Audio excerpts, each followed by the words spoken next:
Hey, saints. So this message stems out of 2 Kings chapter 4, starting in verse 30. So in 2 Kings chapter 4, verse 30, the Shunammite woman, who is the dead child's mother, tells the prophet Elisha, "As surely as the Lord lives and you live, I will not leave you." Now there's some things I'm seeing here.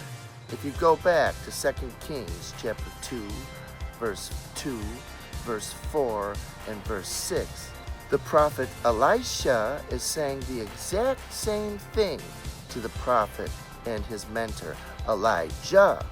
So the prophet Elisha said to the prophet Elijah 3 different times, "As surely as the Lord lives and you live, I will not leave you." Now the reason why Elisha was saying this to Elijah is because he wanted a double portion of the anointing and or mantle that the prophet Elijah carried. This Shunammite woman had said the same thing to Elisha, because Elisha is the one that told her about this time next year, just as the Lord told Abraham that he would return about this time next year, and Sarah would have a child. So also would the Shunammite woman, according to Elisha, about this time next year, hold a son in her arms.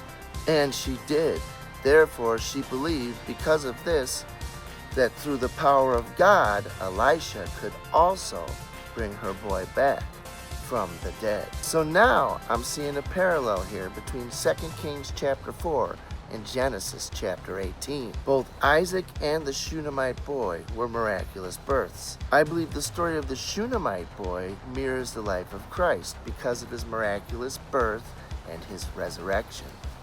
Whereas God says in Genesis chapter 18 verse 10, "I will surely return to you around this time next year, and your wife Sarah will have a son."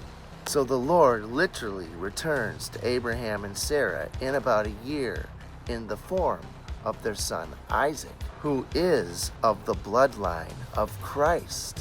And we know that according to Leviticus chapter 17 verse 11, that the life of the flesh is in the blood, or in this case, in the bloodline of that of the Messiah himself.